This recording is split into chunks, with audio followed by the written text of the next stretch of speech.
जो हमारे पास फ्लेमिंग नाम के साइंटिस्ट थे, उन्होंने माइटोटिक डिवीजन को सेलेमेंडर में पहली बार स्टडी किया। ठीक है जी, क्योंकि हम चैप्टर ही पढ़ रहे हैं सेल डिवीजन के बारे में, तो हमें ये मालूम है कि दो तरह की डिवीजन कॉमनली होती है। बेसिकली तीन तरह का डिवीजन होता है, मेन दो ही है। ठीक है जी, एक माइटोसिस और एक मियोसिस। जिसमें जो माइटोटिक डिवीजन है वो सेलेमेंडर में आपके पास जो फ्लेमिंग नाम के साइंटिस्ट थे उन्होंने स्टडी किया था। स्ट्रॉसबर्गर ने मियोसिस को डिस्कवर किया और उसी स्ट्रॉसबर्गर ने हमारे पास प्रोफेज, मेटाफेज, एनाफेज और टीलोफेज नाम जो है वो क्वाइन किए थे। ये इंपॉर्टेंट है, ये आपको कंसिडरेशन में लेकर चलने चाहिए। मियोसिस जो है वो जो नेम है that is being given by Farmer and Moore, इससे क्वेश्चन पूछा जा चुका है। आपके पास माइटोटिक डिवीजन जो है फर्स्ट टाइम किसने स्टडी की थी, इसके बारे में भी क्वेश्चन पूछा जा चुका है, और किसमें ये स्टडी हुई थी इसके बारे में भी क्वेश्चन पूछी जा चुकी है। लास्ट पार्ट जहां से क्वेश्चन पूछी जाती है कि वो हार्मोन का नाम बताइए जो आपके पास सेलुलर डिवीजन को इंक्रीज करती है, तो आंसर है आपके पास साइटोकाइनिन। ये भी इंपॉर्टेंट है, ये भी आपने ध्यान रखना है। चलेंगे तो देखो क्या लिखता है, टाइप ऑफ डिवीजन जो है वो तीन तरह की, एक ए माइटोसिस, सेकंड माइटोसिस और थर्ड आपके पास मियोसिस।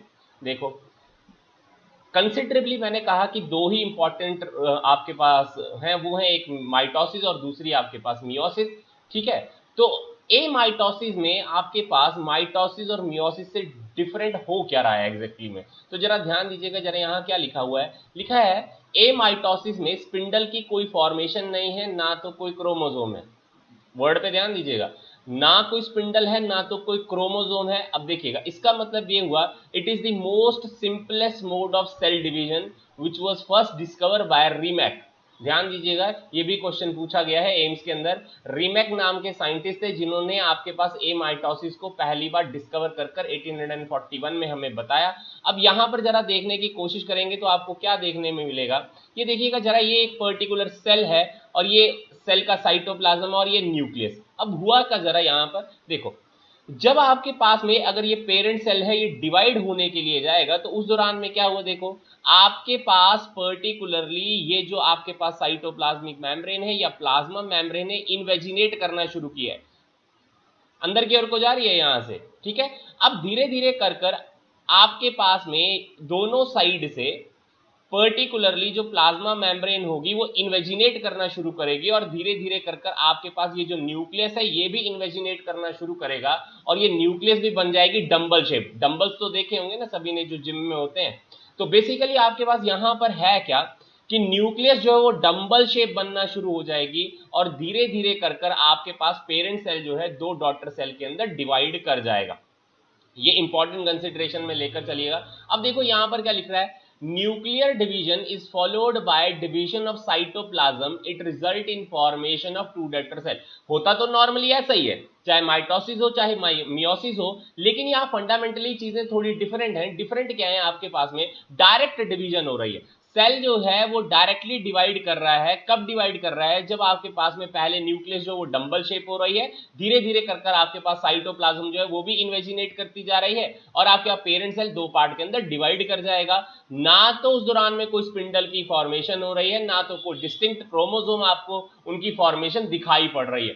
ये वर्ड क्लियर होना चाहिए, ये आपके पास में पूछा जाता है। अब देखो जब माइटोसिस और मियोसिस को पढ़ते हैं तो हम ये कहते हैं कि शुरुआत में आपके पास न्यूक्लियर जो मेम्ब्रेन होती है वो डिसइंटीग्रेट करना शुरू कर देती है या डिसअपियर होना शुरू हो जाती है, ब्रेक होना शुरू हो जाती है। लेकिन आपके पास ए माइटोसिस में न्यूक्लियर मेम्ब्रेन के ऊपर कोई फर्क पड़ा ही नहीं है।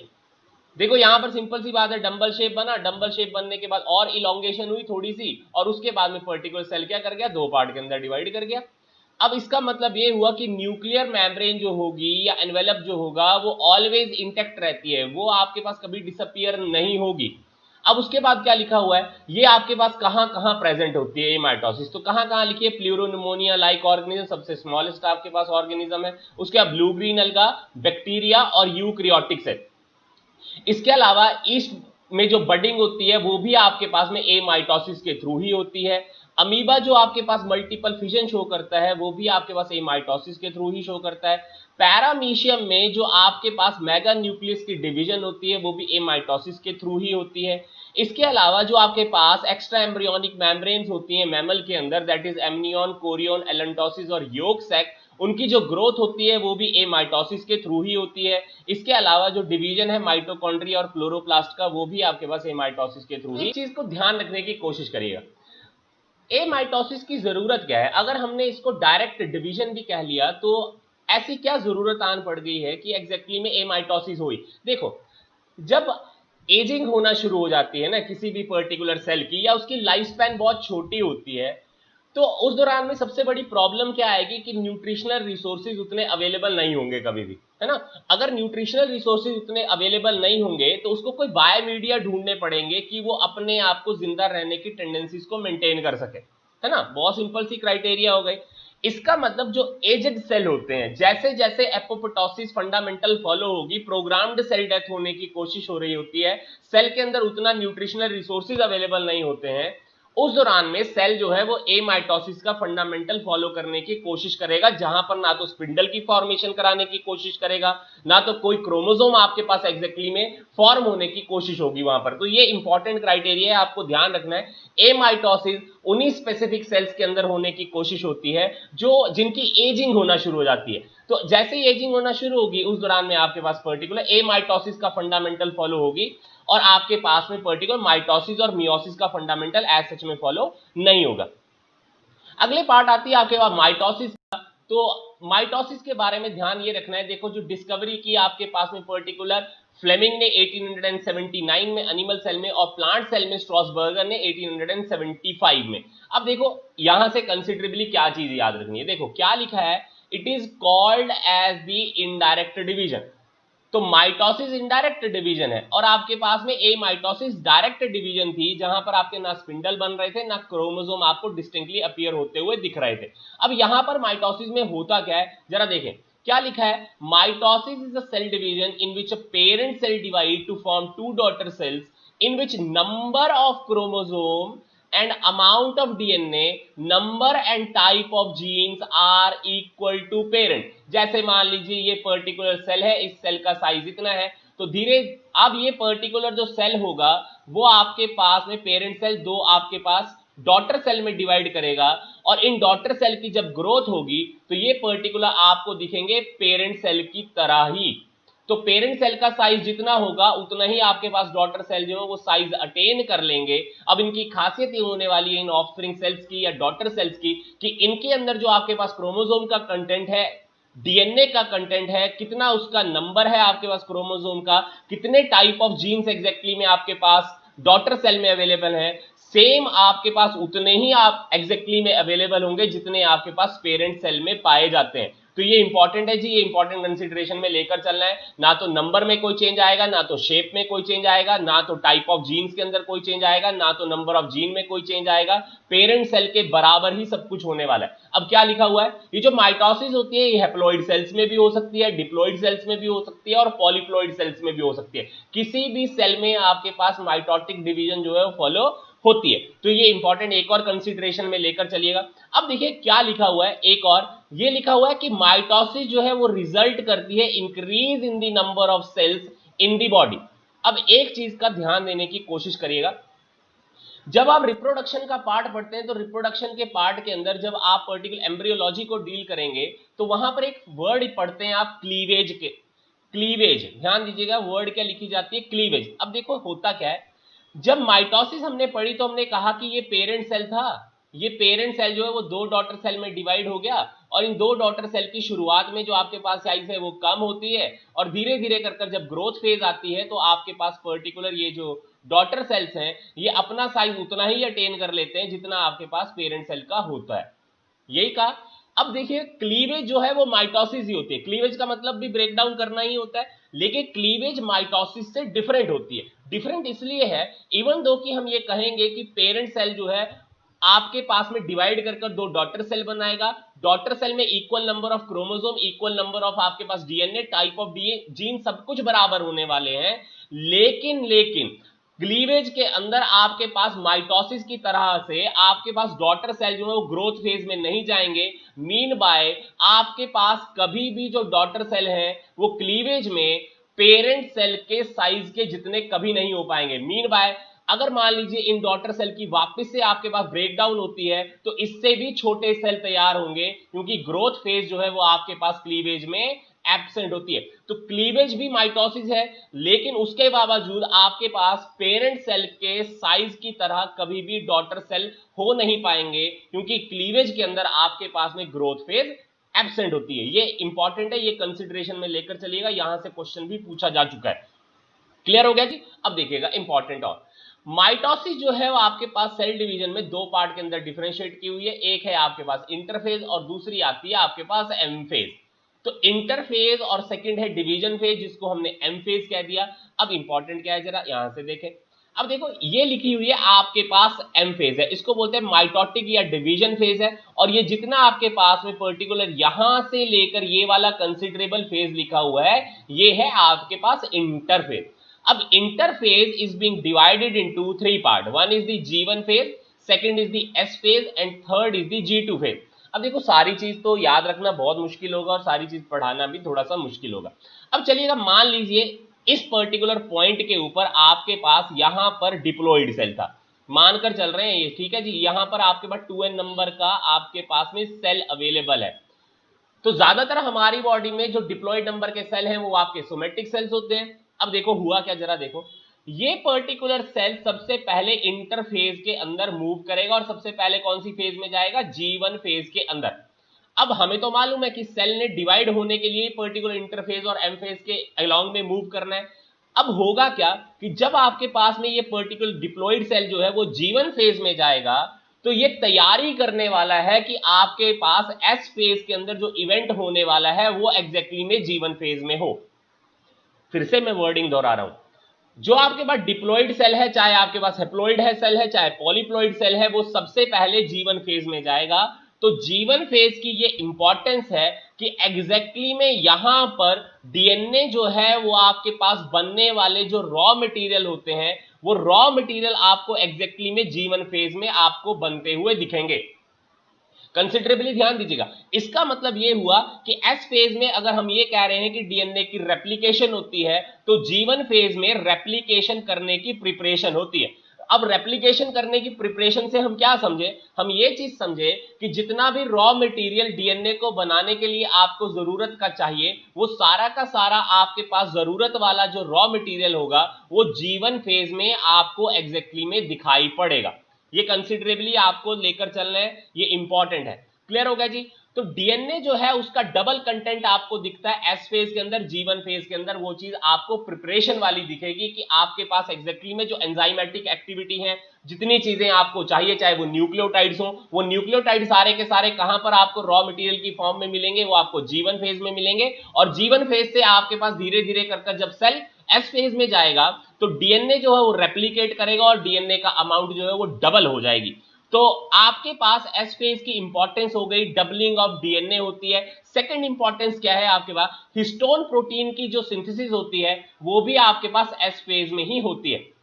ये भी इंपॉर्टेंट है जी, ये भी ध्यान रखना है। अब देखिए कई बुक्स के अंदर ये लिखा हुआ है कि जो हिस्टोन प्रोटीन होती है वो एस फेज में भी बनती है और G2 फेज में भी बनती है, ठीक है जी। और कई बुक्स में तो आप आंसर ये पढ़ेंगे कि जो हिस्टोन प्रोटीन की सिंथेसिस है वो G2 फेज में होती है। देखिए थोड़ा बहुत चीजों को डिफरेंस कर आपको पढ़ने की जरूरत है। सब बुक्स सही लिखती हैं, थोड़ा थोड़ा कहीं पर आधी इंफॉर्मेशन है, इसलिए थोड़ी दिक्कत होती है। देखो हायर वर्टिब्रेट में जैसे हम लोग हैं, मैमल्स के बारे में बात करें, ह्यूमंस के बारे में बात करें, 100% आपका जो हिस्टोन होती है वो आपके पास एस फेज में ही बनती है। लेकिन जो लोअर वर्टिब्रेट्स होते हैं उनमें जो आपके पास हिस्टोन प्रोटीन की सिंथेसिस होती है 50% आपके पास एस फेज में होती है और 50% आपके पास में G2 फेज के अंदर होती है। क्लियर हो गई जी फंडामेंटल, इतनी चीज अगर आप क्लियर हो तो हम आगे चलते हैं। देखिएगा फिर से, G1 फेज के अंदर एस फेज में होने वाला जो इवेंट होगा उसकी प्रिपरेशन होगी। तो अगर एस फेज में डीएनए की डुप्लीकेशन हो रही है, हिस्टोन प्रोटीन की सिंथेसिस हो रही है, तो जितना भी रॉ मटेरियल आपके पास उस चीज को बनाने के लिए चाहिए वो G1 फेज के अंदर ही आपको मिलेगा। क्लियर हो गया जी। अब आपके पास डीएनए की आपके पास अगर रेप्लिकेशन कंप्लीट हो गई है और डीएनए अगर डबल हो चुका है तो डीएनए डबल कर कर उसका अमाउंट आपको एग्जैक्टली उतना ही सिमिलर आपके पास कहां पर दिखाई पड़ेगी, G2 फेज के अंदर भी दिखाई पड़ेगी। अब जैसे ही आपके पास डीएनए की डुप्लीकेशन कंप्लीट हो चुकी है, आपके पास वो पर्टिकुलर सेल कहां पर मूव कर कर जाएगा, एम फेज के अंदर। तो एम फेज में आपके पास में दो तरह के फंडामेंटल टाइप्स आएंगे, एक कहते हैं हम कैरियोकाइनेसिस और सेकंड होती है आपके पास साइटोकाइनेसिस। तो कैरियोकाइनेसिस में आपके पास चार फेजेस आती हैं, that is the prophase, metaphase, anaphase and telophase, और उसके बाद आएगी साइटोकाइनेसिस। फिर से देख लें, एम फेज में दो आपके पास फेजेस आएंगी, वन इज द कैरियोकाइनेसिस जहां पर आपके पास न्यूक्लियस की डिवीजन होगी, तो उसमें चार फेजेस आती हैं, one is the prophase, second metaphase, third anaphase, fourth telophase, और उसके बाद आपके पास साइटोप्लाज्म की डिवीजन होगी जिसको साइटोकाइनेसिस कहते हैं, वो भी एम फेज का सेकंड पार्ट आती है। क्लियर हो गया जी? हाँ जी।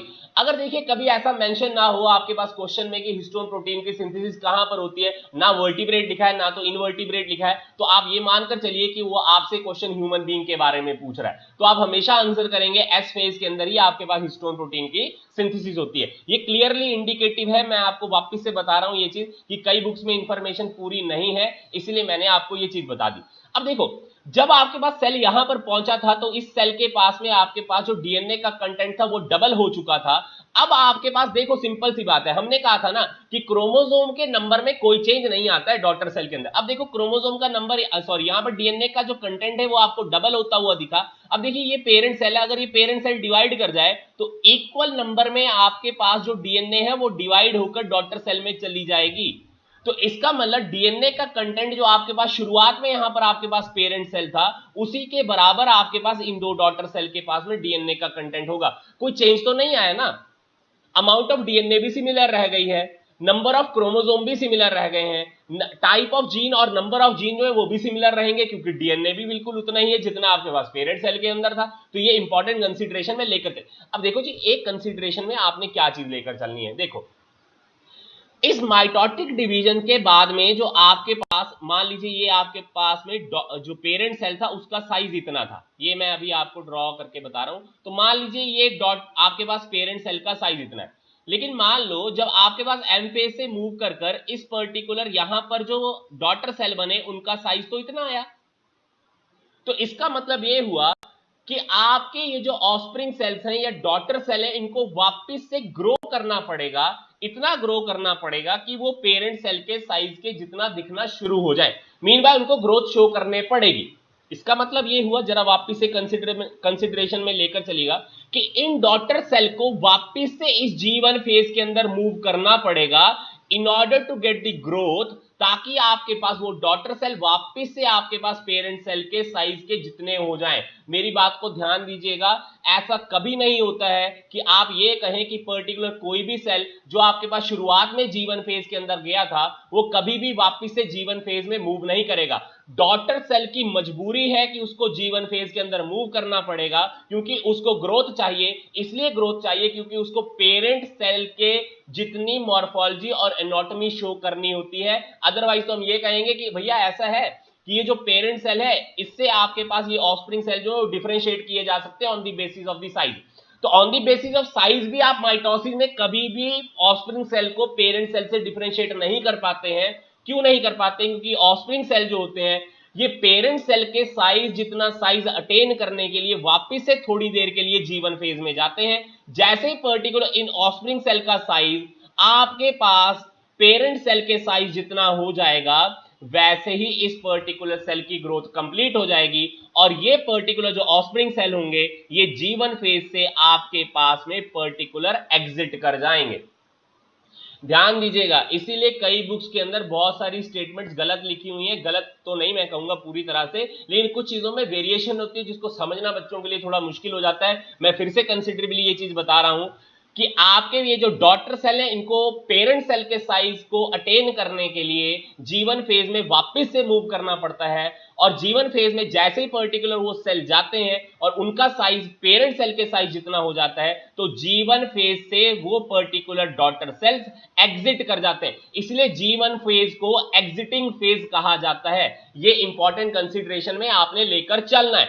अब एक कंसीडरेशन नंबर 2 ये भी है, देखो इसी जीवन फेज के अंदर आपके पास एक पर्टिकुलर फेज और चली है जिसको हम G0 फेज कहते हैं। ये देखिए क्या लिखा है, G0 फेज है। अब देखो जरा सिंपल सी बात है, नाम क्या लिखा है, exit from the cell cycle non dividing cell. अब देखो जी फिर से फंडामेंटल, डॉटर सेल को क्या वापिस से डिवाइड करने की जरूरत है? अभी डॉटर सेल को डिवाइड करने की कोई जरूरत नहीं है, क्योंकि पेरेंट सेल से आपके पास ऑफस्प्रिंग सेल बन गए हुए। वो ऑफस्प्रिंग सेल जो है वो आपके पास जीवन फेज से एग्जिट कर सकते हैं। एक तो फंडामेंटल ये है।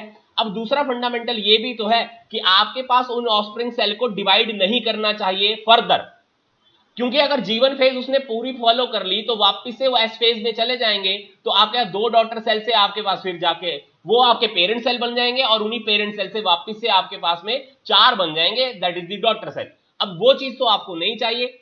तो अगर वो चीज नहीं चाहिए तो आपके उन ऑफस्प्रिंग सेल की एक ये भी जरूरत हो सकती है कि वो नॉन डिवाइडिंग सेल बन जाएं, और नॉन डिवाइडिंग सेल बनते हैं वो G0 फेज के अंदर। और G0 फेज से जब पर्टिकुलर कोई भी सेल एग्जिट करता है, तो ये ध्यान रखिएगा, एग्जिट करता है G0 फेज से, तो उसके लिए हम वर्ड यूज करते हैं सस्पेंड कर देना। G0 फेज से suspension of that particular daughter cell हुई है, एग्जिटिंग नहीं है। इसको बहुत कॉमन एग्जांपल से मैं आपको समझाने की कोशिश करता हूं। देखो जैसे मान लीजिए आप क्लास में कभी लेट हो जाते हैं, तो अगर आप क्लास से कभी लेट हो जाएं तो आपको ऐसा है कि टीचर जो है वो क्लास से बाहर निकाल देगा। अब उस टीचर की एक मजबूरी ये भी है कि बच्चे को अगर पढ़ाना है तो वो बच्चे को क्लास में बुलाता भी है वापस से। अब ऐसा तो नहीं है ना कि मान लीजिए अब एक दिन के लिए अगर आपको क्लास में अगर एंट्री नहीं दी है तो पूरे साल के लिए एंट्री नहीं देगा, अगले दिन आप वापस से एंटर कर सकते हैं ना क्लास के अंदर। लेकिन मान लीजिए अगर आज आपको यह कह दिया जाए कि आप पूरे 6 महीने या 1 साल के लिए सस्पेंड कर दिए गए, तो सस्पेंड करने का मतलब क्या हुआ, आप वापस से उस क्लास के अंदर एंटर नहीं कर पाएंगे। कितने टाइम पीरियड के लिए वो डिसाइडेड है पहले से, जब तक कि आपकी उस पर्टिकुलर क्वेरी को पूरी तरह से डील नहीं कर लिया जाएगा कि एग्जैक्टली में आपको क्यों सस्पेंड किया गया। तो G0 फेज जो है वो सस्पेंशन फेज है, और G1 जो फेज है वो आपके पास एग्जिटिंग फेज है।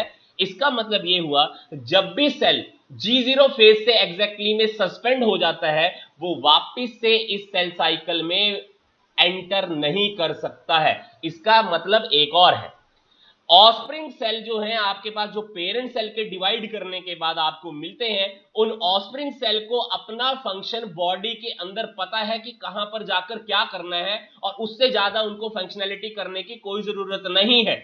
इसका मतलब वो सेल टोटली आपके पास परमानेंट सेल हो जाते हैं या फुली डिफरेंशिएटेड सेल्स हो जाते हैं। तो ये ध्यान रखकर कोशिश करनी है आपने कि अगर G1 फेज से आपके पास सेल एग्जिट कर रही है, तो वो सेल हो सकता है कि वापस से आपके पास इल सेल साइकिल को फॉलो कर सके और वापस से इल सेल साइकिल के अंदर एंटर कर सके। लेकिन G0 फेज से अगर वो एग्जिट किया है तो कभी भी आपके पास पर्टिकुलर वो सेल वापस से डिवाइड करने के लिए कभी भी इस फेज के अंदर एंटर नहीं करेगा।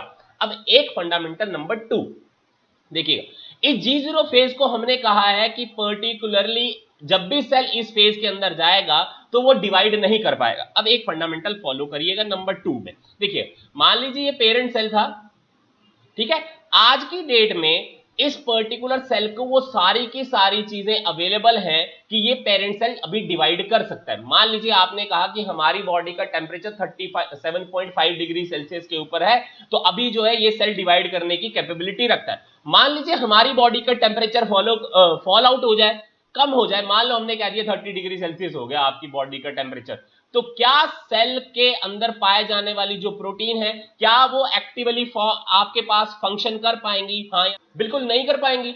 मैंने कल भी ये चीज आपको डिक्टेट की थी बायोमोलिक्यूल के अंदर कि भाई ऐसा है, फंक्शनैलिटी करने के लिए एक स्पेसिफिक टाइप का टेम्परेचर, प्रेशर और इंग्रेडिएंट्स अवेलेबल होने चाहिए, तभी तो सेल डिवाइड करेगा। अब मान लीजिए ये पेरेंट सेल को वो सारे के सारे न्यूट्रिशनल रिसोर्सेज या टेम्परेचर उतना अवेलेबल नहीं है, उतना प्रेशर अवेलेबल नहीं है, तो क्या ये सेल डिवाइड करेगा? तो आंसर मिला नो मिला ना। तो उस समय में आपके पास G1 फेज के अंदर एग्जैक्टली में वो सेल कौन सी फेज में चला जाएगा? G0 फेज में, क्योंकि अभी तक जो एनवायरमेंटल कंडीशंस आपके पास अवेलेबल है वो कंड्यूसिव नहीं है कि पेरेंट सेल जो है वो डिवाइड कर सकता है। इसका मतलब जब भी हार्श कंडीशंस हो जाएंगी, जब भी एक्सट्रीम कंडीशंस आ जाएंगी या लिमिटेशंस आ जाएंगी, उस दौरान में आपके पास G1 फेज से सेल एग्जैक्टली में S फेज या G2 फेज में मूव नहीं करता है। G1 फेज की एक सब्सिडरी आपके पास G0 फेज है, उसके अंदर वो सेल मूव कर जाता है जब तक कंडीशन नॉर्मल नहीं हो जाती है। अब जैसे ही कंडीशन नॉर्मल हो जाएगी, G0 फेज से वो सेल मूव कर G1 फेज में वापस से आ जाएगा, फिर वो S फेज फॉलो करेगा, फिर G2, फिर M फेज को फॉलो करता हुआ डिवाइड कर जाएगा। सिंपल सी कंसीडरेशन में लेकर चलेगा। एक्सट्रीम कंडीशन के दौरान में भी सेल डिवाइड नहीं करता है, उस दौरान में भी सेल जो है एग्जैक्टली में G0 फेज में रहेगा, लेकिन वो सस्पेंड नहीं होगा। ये कंसिडरेबल थिंग है, वो सस्पेंड नहीं हो रहा है, सेल साइकिल से बाहर नहीं निकाला जा रहा है। इसलिए बाहर नहीं निकाला जा रहा है क्योंकि एनवायरमेंटल कंडीशंस की वजह से सेल ने मजबूरन G0 फेज में एंटर किया है, लेकिन वो सेल अभी डिवाइड करना चाहता है। तो ये क्लियरली इंडिकेटिव है आपके पास में कि G0 फेज में सेल जो है वो डिवाइड नहीं करता है। इंटरफेज जो होती है उसमें सारी की सारी प्रिपरेशन होती है कि सेल किस तरह से डिवाइड करेगा। एम फेज के अंदर वो पूरा का पूरा पेरेंट सेल जो वो डिवाइड करने की आपके पास कोशिश करता है। सेल हो सकता है हैप्लॉइड हो सकता है डिप्लॉइड हो सकता है आपके पास में पॉलीप्लॉइड हो, इससे कोई लेना देना नहीं है। माइटोसिस में कोई भी पर्टिकुलर टाइप का सेल जो है वो डिवाइड कर सकता है। क्लियर है जी। अब देखिएगा ये सारी चीजें लिखी हुई है। यहां पर देखिएगा इंटरफेज के लिए हमने वर्ड यूज किया था अभी थोड़ी देर पहले भी कि ये प्रिपरेटरी फेज है, तो ये ध्यान रखिएगा। और लिखा है क्या है, it is the longest phase है सेल साइकिल की, और प्रीवियसली इसको कहा जाता था रेस्टिंग फेज, क्योंकि प्रीवियसली हमारे पास एविडेंसेस अवेलेबल नहीं थे कि एग्जैक्टली में इंटरफेज में सेल साइकिल के एग्जैक्टली में होता क्या है।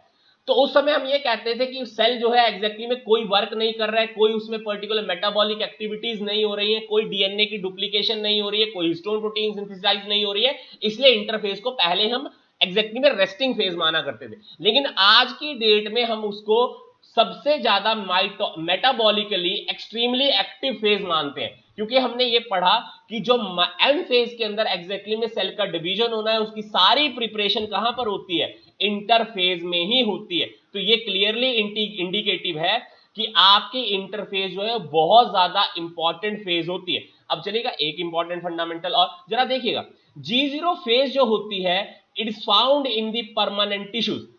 G0 फेज परमानेंट टिश्यूज में आपको मिलेगी। देखो जी परमानेंट टिश्यूज में क्यों मिलती है, मैंने अभी थोड़ी देर पहले आपको ये कहा था कि जब डिफरेंशिएशन किसी भी सेल की कंप्लीट हो जाएगी तो उसको एग्जैक्टली में वापस से G1 फेज को, S फेज को और G2 फेज को फॉलो करने की कोशिश नहीं करनी है, क्योंकि उन पर्टिकुलर टिश्यूज और सेल को वो पता लग जाता है कि उनको क्या वर्क करना है एग्जैक्टली में।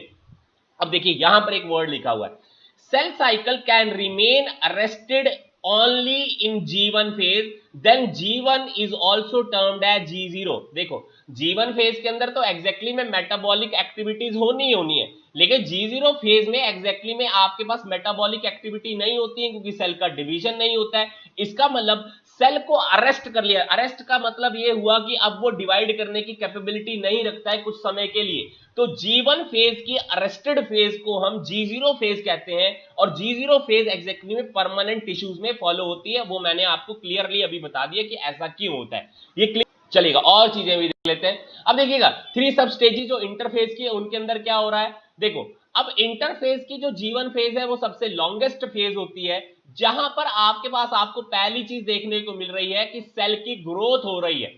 सेल की ग्रोथ कहां होती है, G1 फेज के अंदर। मैंने अभी बताया था ऑफस्प्रिंग सेल को वापस से G1 फेज में जाना पड़ेगा ताकि वो ग्रोथ को शो कर सके। सेकंड आपके mitochondria, chloroplast, lysosome, ribosome, endoplasmic reticulum, Golgi complex, vacuole जो है वो प्रोड्यूस होते हुए आपको G1 फेज के अंदर ही दिखेंगे। स्ट्रक्चरल और फंक्शनल प्रोटीन की जो सिंथेसिस होती है वो भी आपके पास G1 फेज में आपको दिखेगी। इसके अलावा जरा देखिएगा, लिखा है न्यूक्लियोलस जो होती है वो आरएनए को प्रोड्यूस करने में हेल्प करती है, और आरएनए, एमआरएनए और टीआरएनए तीनों की प्रोडक्शन करने में हेल्प कर रहा है यहां पर न्यूक्लियोलस। अदरवाइज जो न्यूक्लियोलस होती है वो सिर्फ राइबोसोमल आरएनए की सिंथेसिस करने में हेल्प करती है, ये ध्यान में रखकर चलिएगा। तो इंपॉर्टेंट ये है कि न्यूक्लियोलस से राइबोसोमल आरएनए भी सिंथेसाइज हो रहा है G1 फेज के अंदर, मैसेंजर आरएनए भी बनता है, और ट्रांसफर आरएनए भी आपके पास में यहां पर बनती हुई आपको दिखती है। अब देखो यहां पर क्या लिखा हुआ है, प्री डीएनए सिंथेसिस फेज है। मैंने अभी कहा था ना डीएनए तो एग्जैक्टली में डुप्लीकेशन कहां हो रही है, एस फेज के अंदर, लेकिन प्रिपरेशन कहां हो रही है आपके पास G1 फेज के अंदर, इसीलिए इसको प्री डीएनए सिंथेसिस फेज कहा जाता है। लास्ट में देखिएगा एक वर्ड और यूज किया हुआ है, it is known as post mitotic phase. देखो पोस्ट माइटोटिक फेज इसको क्यों लिखा था, क्योंकि डॉटर सेल को वापस से पेरेंट सेल का साइज अटेन करने के लिए G1 फेज में मूव करना पड़ता है, इसीलिए इसको पोस्ट माइटोटिक फेज भी कहते हैं। क्लियर इंडिकेशन है कि इंपॉर्टेंट है ये। चले उसके बाद देख लीजिए एस फेज के अंदर हमने लिखा है रेप्लिकेशन होती है आपके पास डीएनए की, तो डीएनए जो है आपके पास डबल अमाउंट में मिलेगा। हिस्टोन की सिंथेसिस होती है आपके पास में। सेंट्रियोल रेप्लिकेट करते हैं, ये भी इंपॉर्टेंट कंसिडरेशन में लेकर चलेगा। सेंट्रियोल की जो रेप्लिकेशन होती है वो भी आपके पास एस फेज में ही आपको मिलती है। अब इंपॉर्टेंट नंबर 3, ठीक है जी, दैट इज G2 फेज के अंदर। तो G2 फेज के अंदर टुबुलिन प्रोटीन की सिंथेसिस होती है जो आपके पास स्पिंडल फॉर्मेशन के लिए चाहिए। ध्यान दीजिएगा, स्पिंडल फॉर्मेशन तभी स्टार्ट होगी जब टुबुलिन प्रोटीन जो है वो सिंथेसाइज होगी, और टुबुलिन प्रोटीन आपके पास G2 फेज में ही सिंथेसाइज होती है। ये भी कंसिडरेबली इंपॉर्टेंट है। अब चलिएगा लास्ट पार्ट आपको जहां से क्वेश्चन पूछी जाती है यहां से, वो ये है, cell division involves enormous expenditure of energy, the cell stores ATP in G2 phase. ध्यान दीजिएगा, माइटोसिस के दौरान में जब आपके सेल ने डिवाइड करना होगा तो सेल को डिवाइड करने के लिए एनर्जी की जरूरत होती है, और एनर्जी जो है वो आपके पास एटीपी की फॉर्म में G2 आपके पास फेज के अंदर स्टोर कर ली जाती है। ध्यान दीजिएगा, अगर आप कभी ये पढ़ें कि एनाफेज जो होती है जो आपके पास माइटोटिक फेज में आती है, उस दौरान में जब आपके पास पर्टिकुलर जो क्रोमोसोम होते हैं वो डिवाइड कर पोल्स की ओर को मूव करना शुरू करते हैं, तो आपके पास 30 एटीपीज की आवश्यकता पड़ती है। 30 एटीपी जो है वह जरूरी है ताकि आपके पास इक्वेटर से क्रोमोसोम पोल्स तक मूव कर पाए। तो वो जो एटीपी हैं उनकी जो स्टोरेज होती है वो G2 फेज के अंदर होती है। ये इंपॉर्टेंट कंसिडरेशन में फिर से लेकर आपने चलना है। चलें जी, उसके बाद आती है डिवीजन फेज। तो डिवीजन फेज में आपके पास दो तरह की फेजेस आती हैं, एक है कैरियोकाइनेसिस और दूसरी होती है आपके पास साइटोकाइनेसिस। कैरियोकाइनेसिस में न्यूक्लियस का डिवीजन होगा, साइटोकाइनेसिस में आपके पास साइटोप्लाज्म की डिवीजन होती है। तो चलेंगे एक एक कर देखेंगे हम सभी चीजों को। तो पहले आपके पास जो न्यूक्लियस की division, that is divided into 4 phases. One is the prophase, second is the metaphase, and third anaphase, and last is the telophase. अब चलिएगा एक एक कर मैं इनको बताने की कोशिश करता हूं। तो चलिएगा सबसे पहले देखते हैं प्रोफेज में क्या हुआ। देखिए पहली चीज क्या है, it is the longest phase है। ध्यान दीजिएगा, कैरियोकाइनेसिस की लॉन्गेस्ट फेज आपके पास प्रोफेज होती है। अब यहां पर आपने क्या क्या चीजें ध्यान रखने की कोशिश करनी।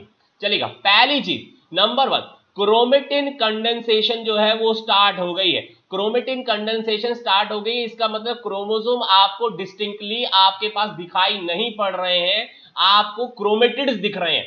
ध्यान देने की बात है ये कि एग्जैक्टली में आपको कोई भी क्रोमोसोम जो है वो एग्जैक्टली में नहीं दिखाई पड़ते हैं।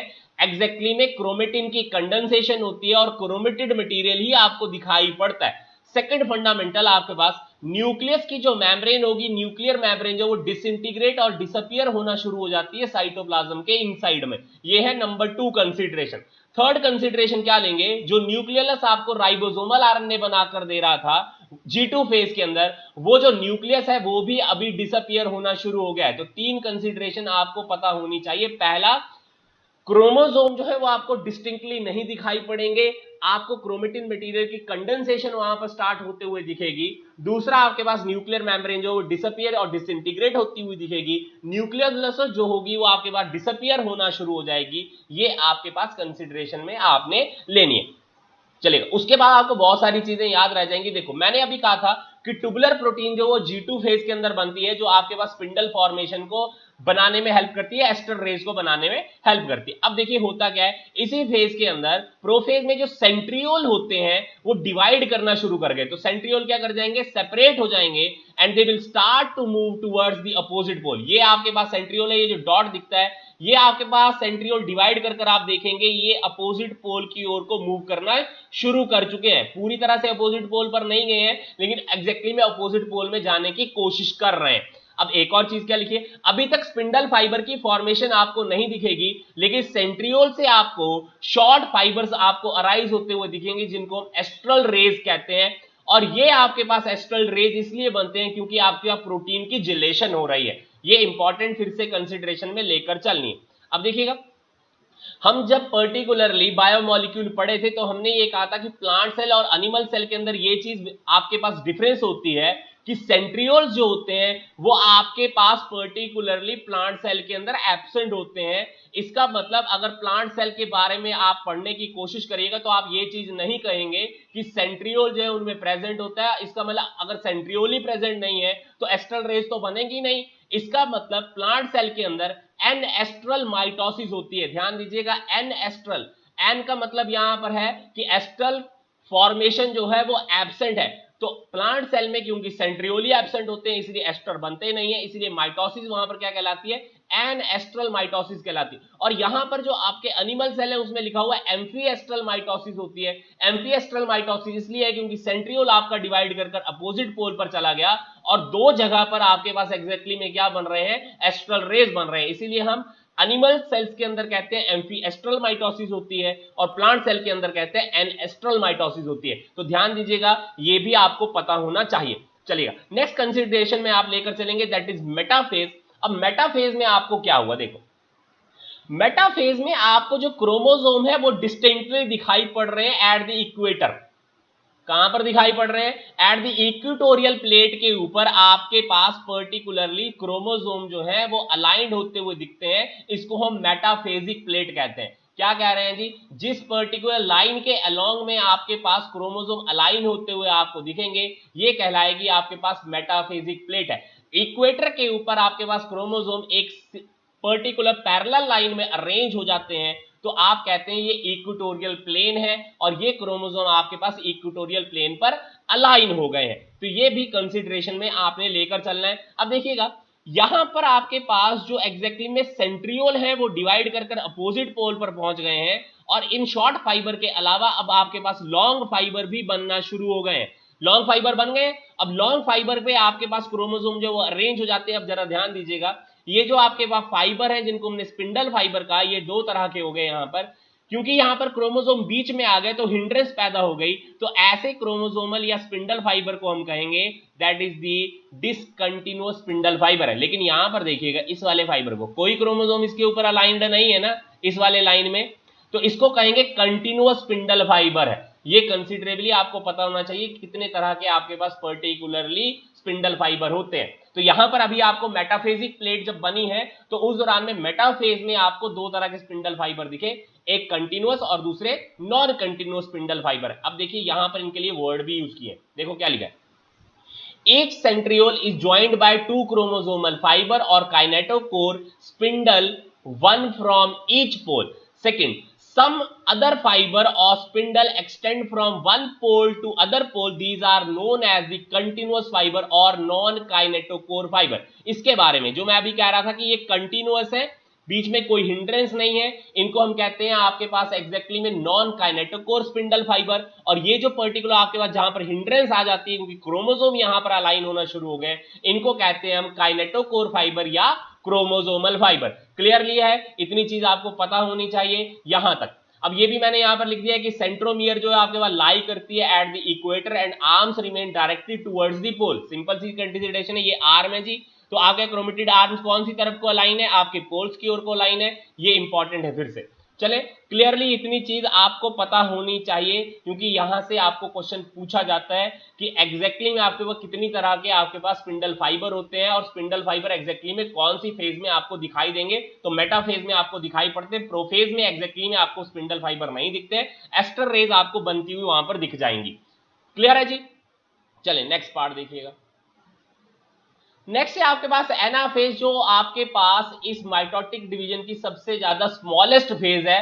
अब यहां पर एक चीज के बारे में आप देखने की कोशिश करिएगा, क्या हुआ जी जरा देखो, आपके यहां पर सेंट्रोमियर डिवाइड कर क्रोमोसोम अपोजिट पोल की ओर को मूव करने के लिए जाते हैं तो उस दौरान में एग्जैक्टली में बीच में एक और फाइबर की जनरेशन होगी। अदरवाइज तो हम पढ़ रहे थे कंटिन्यूअस और नॉन कंटिन्यूअस ही है या नॉन काइनेटोकोर या काइनेटोकोर फाइबर है। अब एक फाइबर और बीच में आपको दिख रहा है, इसको हम कहते हैं इंटरजोनल फाइबर।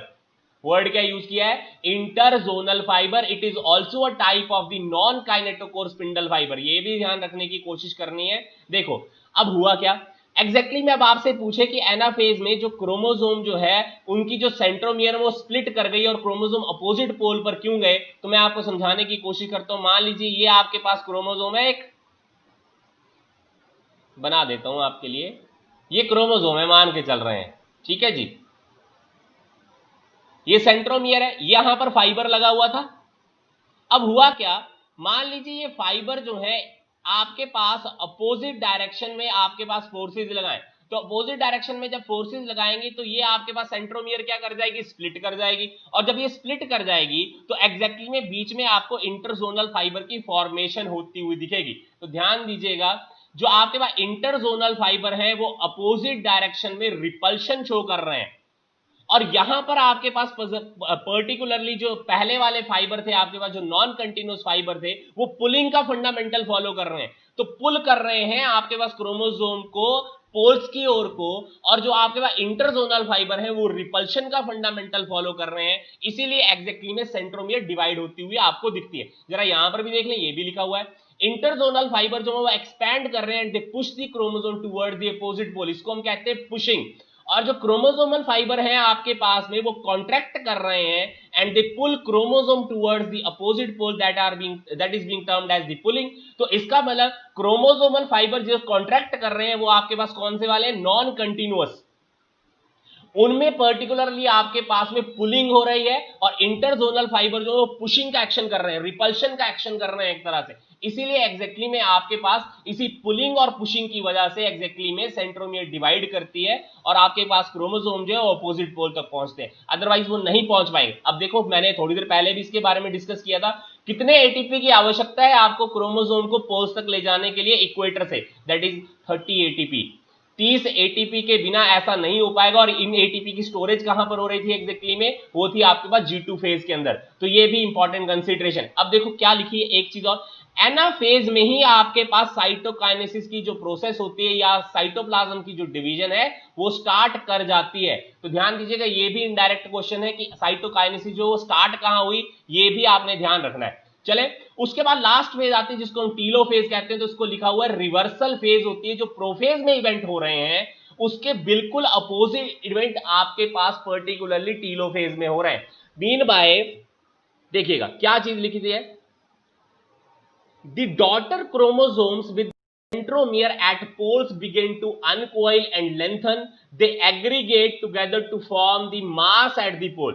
अब लिखा गया सेकंड नंबर, न्यूक्लियोलस जो होता है वो रीअपियर होना शुरू हो गया। आपको याद है जब हमने अभी थोड़ी देर पहले कहा था कि प्रोफेज में एग्जैक्टली में आपके पास में वहां पर वो पर्टिकुलर न्यूक्लियोलस जो है वो आपके पास डिसअपियर होना शुरू हो जाता है, ये हमने पढ़ा ना अभी थोड़ी देर पहले ही, क्लियर। उसके बाद न्यूक्लियर मेम्ब्रेन जो है वो डेवलप करना शुरू कर देगी around the chromosome to form the elements of the endoplasmic reticulum. Spindle fibre और आपके एस्टर फाइबर जो है एब्जॉर्ब इन द साइटोप्लाज्म होना शुरू हो जाएंगे। दो डॉटर न्यूक्लियाई जो फॉर्म होंगे, and there will be appearance of the interphase nuclei. ये इंपॉर्टेंट कंसीडरेशन में आपने लेकर चलना है। पार्ट देखने की कोशिश करिएगा आज का, वो है आपके पास ये वाला पार्ट, ठीक है जी, साइटोकाइनेसिस का, ठीक है जी। तो साइटोकाइनेसिस आपके पास कैरियोकाइनेसिस को फॉलो करने के बाद में आएगी। अब देखिएगा, साइटोकाइनेसिस हमने कहा था कि एनाफेज जब होती है उसके लेट पार्ट में आपके पास में साइटोकाइनेसिस स्टार्ट हो जाती है। अब देखिए क्या लिखा है, इन एनिमल जो है वो cytokinesis occur by constriction and furrow formation, microtubule and microfilament arrange on the equator to form the mid body. ध्यान दीजिएगा, वर्ड क्या लिखा हुआ है, मिड बॉडी की फॉर्मेशन होगी, और कहां पर होगी, इक्वेटोरियल प्लेट के ऊपर। वहां पर आपके पास कॉन्स्ट्रिक्शन एंड फरोइंग आपके पास होगी साइटोप्लाज्म की। अब धीरे ध्यान दीजिए, यहां पर ये चीज आपके पास साइटोकाइनेसिस लिखी हुई है। अब यहां पर देखिएगा, ये आपके पास पर्टिकुलर साइटोप्लाज्म जो है वो इन्वेजिनेट करने की कोशिश कर रहा है। इस पर्टिकुलर प्रोसेस को हम कह रहे हैं constriction and furrow formation, constriction and furrow formation. अब इसका मतलब क्या हुआ, सेल के बाहर से अंदर की ओर को मूवमेंट हुई है। तो मीन बाय पेरिफेरी से सेंटर की ओर को आपके पास सेल डिवाइड करने की कोशिश करता है, इसीलिए साइटोकाइनेसिस कैसी है, सेंट्रीपिटल है।